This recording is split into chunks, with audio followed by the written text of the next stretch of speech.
Hello friends, NK Prajapati classes में आपका स्वागत है। टॉपिक पढ़ेंगे अरब सागरीय नदी तंत्र के बारे में। अरब सागरीय नदी तंत्र की बात करें तो वही नदियां जो प्रत्यक्ष या अप्रत्यक्ष रूप से अपना जल जो है अरब सागर में ले जाती है उसे हम क्या कहते हैं? अरब सागरीय नदी तंत्र की नदियां कहते हैं। ठीक है। और ये राजस्थान का सबसे छोटा अफवाह तंत्र। प्रश्न आता है कि राजस्थान का सबसे छोटा अफवाह तंत्र कौन सा है? तो अरब सागरीय नदी तंत्र। सबसे पहले अगर नदी की बात करें तो लूणी नदी कौन सी नदी है? लूणी नदी के बारे में हम विस्तार से पढ़ेंगे। सबसे पहले लूणी नदी की बात करें तो इसका जो उद्गम स्थल जो है नागपाड़ी अजमेर। लूणी नदी का उद्गम कहां से है? नागपाड़ी अजमेर। और यहाँ पर एक सरस्वती नदी है, ठीक है ना। यहाँ पर है साबरमती नदी। ये कहां से? देखो यहाँ से निकलती है लूणी नदी। जैसे हम आगे आते हैं यहाँ पर देखो क्या लिखा है? कुब्बड़ पट्टी या बांकी पट्टी है, ठीक है ना। इसको हम कौन सी पट्टी? कुब्बड़ पट्टी, बांकी पट्टी। और यहाँ पर जो है नागौर जिला, कौन सा जिला है? नागौर जिला। फिर पाली जिला। उसके बाद में अगर बात करें तो यहाँ पर देखो क्या लिखा है? पिचियाक बांध बना हुआ है जो कि जसवंत सागर बांध या बिलाड़ा जो कि जोधपुर में बना हुआ है। उसके बाद में जोधपुर आता है। जोधपुर में एक नदी जाती है जोजरी नदी। और यहाँ पर देखो एक गांव है, ये गांव नागौर में, ठीक है ना। उसके बाद में आगे बात करें तो यहाँ पर ये 55 जिल बाड़मेर में बालोतरा, ठीक है ना। लूणी नदी के पेटे तल से नीचे स्थित है, ठीक है ना, बालोतरा। उसके बाद में बाड़मेर जिला। फिर जालोर क्षेत्र को नहड़ कहा जाता है। और यहाँ पर गुजरात है, सांसोर राजस्थान का पंजाब भी कहा जाता है। सांसोर को क्या कहते हैं? राजस्थान का पंजाब। उसके बाद में जो ये नदी है वो कच्छ की खाड़ी की रन में जाके गिरती है। उसके बाद में अगर लूणी नदी के उद्गम स्थल की बात करें तो नागपाड़ पुष्कर अजमेर से होता है, जहाँ इसका प्रारंभिक नाम क्या मिलता है? सागरमती मिलता है। क्या मिलता है? सागरमती। गोविंदगढ़ पुष्कर से आने वाली सरस्वती नदी में मिलने के बाद इसे क्या कहते हैं? हम लूणी नदी कहते हैं। लूणी नदी की कुल लंबाई की बात करें 495 किलोमीटर है। लूणी नदी की कुल लंबाई कितनी है? 495 किलोमीटर। जबकि राजस्थान में लूणी नदी की जो लंबाई है 320 किलोमीटर। कितनी है? 320 किलोमीटर। अजमेर के नागपाड़ से निकलकर ये नागौर, पाली, जोधपुर, बाड़मेर तथा जालोर से होते हुए गुजरात के कच्छ के रण में चली जाती है। उसके बाद में लूणी नदी के अन्य नाम की बात करें, लूणी नदी के क्या क्या नाम है? सबसे पहले इसको वैदिक साहित्य में कहते हैं मरुदवदा। क्या कहते हैं? मरुदवदा। कालिदास के ग्रंथों में इसे अंत सलीला नदी भी कहते हैं। प्रारंभिक नाम की बात करें तो इसको सागरमती जो कि अजमेर से। लवणवती नदी की बात करें तो लवण की मात्रा अधिक होने के कारण इसका नाम क्या पड़ा? लवणवती नदी। और इसी नदी को कहा जाता है आदि खारी। आदि खारी और आदि मीठी नदी। बालोतरा तक मीठा उसके पानी खारा हो जाता है। तो ये इस नदी की क्या है? विशेषता है। उसके बाद में लूणी नदी की प्रमुख विशेषताओं की बात करें तो लूणी नदी जो है, लूणी नदी पश्चिमी मरुस्थल की एक मुख्य नदी है। लूणी नदी है पश्चिमी मरुस्थल की मुख्य नदी मानी जाती है। लूणी बेसिन में प्राचीन कांप मृदा, बांगर मृदा का क्या है? विस्तार माना गया है। लूणी नदी के अपवाह क्षेत्र को जालोर में रेल या नेडा कहा जाता है। राजस्थान का जो प्राचीनतम पशु मेले की बात करें, मलीनाथ पशु मेला तिलवाड़ा बाड़मेर में लूणी नदी के किनारे ही बढ़ता है। अजमेर में अधिक वर्षा अतिवृष्टि होने पर बाड़मेर की बालोतरा में लूणी में बाढ़ आ जाती है। वर्तमान में लूणी नदी रंगाई छपाई उद्योग से निकलने वाले रसायन मुक्त जल के कारण क्या हो रही है? प्रदूषित हो रही है, ठीक है ना। उसके बाद में लूणी नदी तंत्र से संबंधित प्रमुख परियोजनाओं की बात करें तो सबसे पहला एक बांध है जसवंत सागर बांध जो कि जिसको पिचियाक बांध भी कहते हैं। लूणी नदी बिलाड़ा जोधपुर में बना हुआ है। दूसरी है जवाई परियोजना की बात करें तो जवाई नदी सुमेरपुर पाली में। उसके बाद में ये वृहद श्रेणी की सिंचाई परियोजना है जिसका संबंध पाली व जालोर जिले से है। जवाई नदी पर पश्चिमी राजस्थान का सबसे बड़ा बांध जवाई बांध बना हुआ है। पश्चिमी राजस्थान का सबसे बड़ा बांध है। जवाई बांध के निर्माण की बात करें 1946 से 1956 के मध्य अकाल राहत कार्य के दौरान जोधपुर के जो महाराजा थे उमित सिंह ने इसका निर्माण कार्य करवाया। जवाई बांध को मारवाड़ का अमृत सरोवर भी कहा जाता है। जवाई बांध को क्या कहा जाता है? मारवाड़ का अमृत सरोवर। जवाई बांध से जलापूर्ति जो है पाली, जालोर, जोधपुर व सिरोही से होती है, सिरोही को होती है। उसके बाद में तीसरा जो बांध बना है यहाँ पे हेमावास बांध जो कि बांडी नदी हेमावास पाली में बना हुआ है। चौथा है बांकली बांध की बात करें तो सुकड़ी नदी बांकली जालोर में ये बांध बना गया है। अब उसके बाद में बात करेंगे लूणी की प्रमुख सहायक नदियां कौन कौन सी है। तो सबसे पहले जो नदी है वो लीलड़ी नदी। कौन सी है? लीलड़ी नदी। लीलड़ी की बात करें तो अजमेर के जवाजा स्थान से निकलकर पाली जिले में लूणी में मिल जाती है।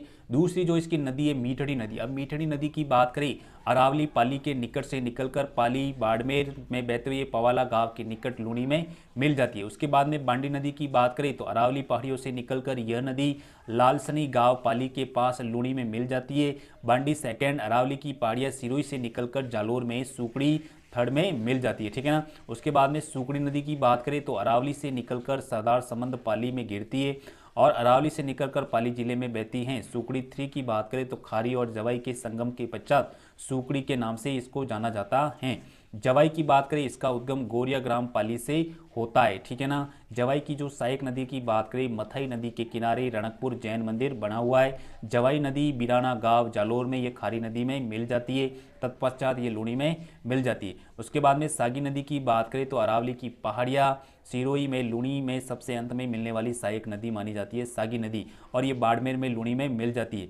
जोजड़ी की बात करें तो लूणी की एकमात्र ऐसी सहायक नदी जो लूणी में दाई ओर से आकर मिलती है, मतलब दाई ओर से निकल कौन सी मिलती है, जोजड़ी नदी, जिसका उद्गम अरावली की पहाड़ियाँ नहीं, ये नागौर के पोडलू गांव से निकलती हैं। नागौर का कौन सा गांव, पोडलू गांव से इस नदी का उद्गम स्थल माना।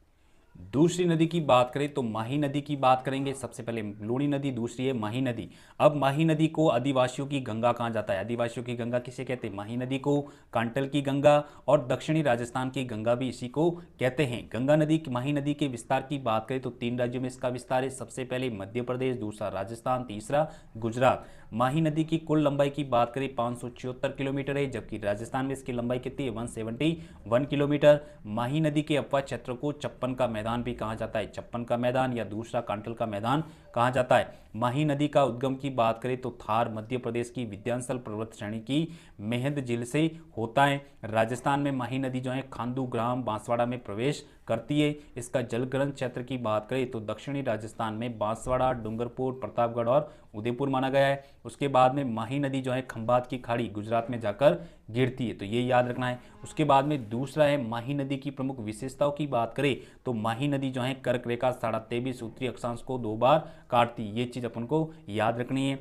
ये अंग्रेजी के उल्टे यू का क्या करती है, निर्माण करती है, ठीक है ना। उसके बाद में राजस्थान की एकमात्र नदी जो दक्षिण से प्रवेश करती है तथा दक्षिण में ही समाप्त हो जाती है। उसके बाद में बेणेश्वर डूंगरपुर में माही नदी पर सोम व जाकम के साथ मिलकर त्रिवेणी संगम बनाती है, जहां प्रत्येक वर्ष की माघ पूर्णिमा को बेणेश्वर मेला पड़ता है, जिसे आदिवासियों का कुंभ भी कहा जाता है। माही नदी से संबंधित परियोजनाओं की बात करें, सबसे पहली परियोजना है माही बजाज सागर परियोजना। अब माही बजाज सागर परियोजना वर्ष 1959-60 में इसको आरंभ किया गया था। यह राजस्थान और गुजरात की संयुक्त परियोजनाएं मानी गई है, जिसमें राजस्थान का जो प्रतिशत है 45% कितना है, 45%, और गुजरात का 55% की क्या है, भागीदारी है।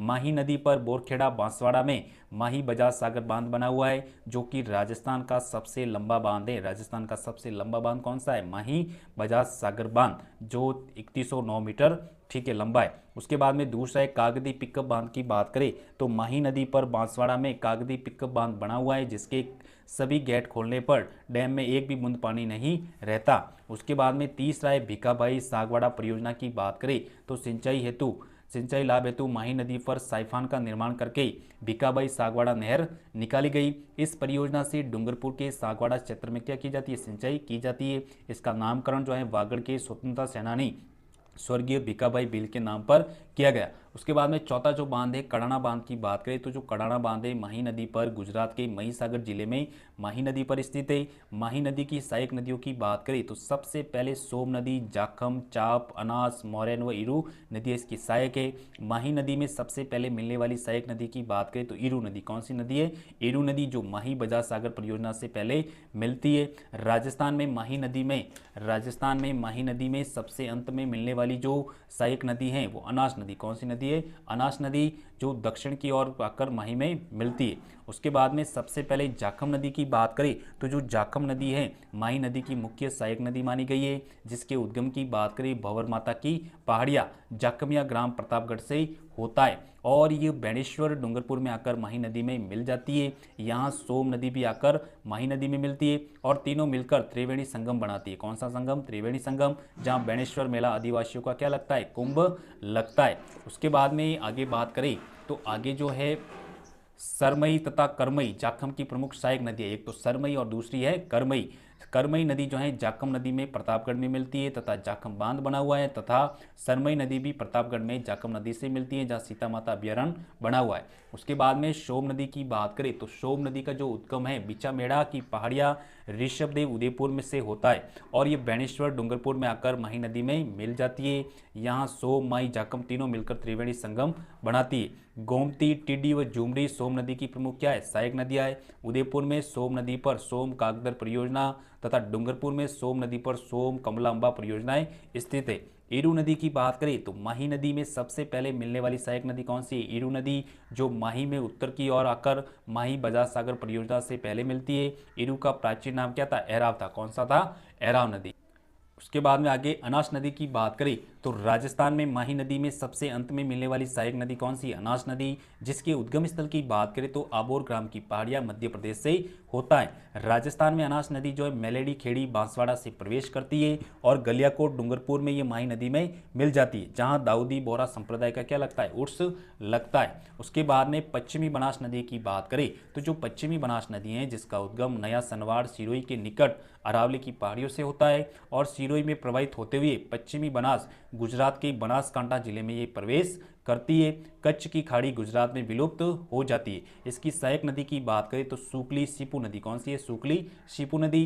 राजस्थान का जो आबू शहर सिरोही व गुजरात का जो डीसा शहर है वो पश्चिमी बनास के किनारे स्थित है। उसके बाद में नदी आती है साबरमती नदी। साबरमती नदी की बात करें तो साबरमती नदी का जो उद्गम है पदराड़ा की पहाड़ियाँ। कौन सी पहाड़ा? पदराड़ा की पहाड़ियाँ, जो कि उदयपुर से होता है। और समाप्ति की बात करें तो खंबात की खाड़ी गुजरात में होती है। साबरमती नदी की कुल लंबाई की बात करें 320 किलोमीटर है एवं राजस्थान में प्रवाह क्षेत्र मात्र 44 किलोमीटर है।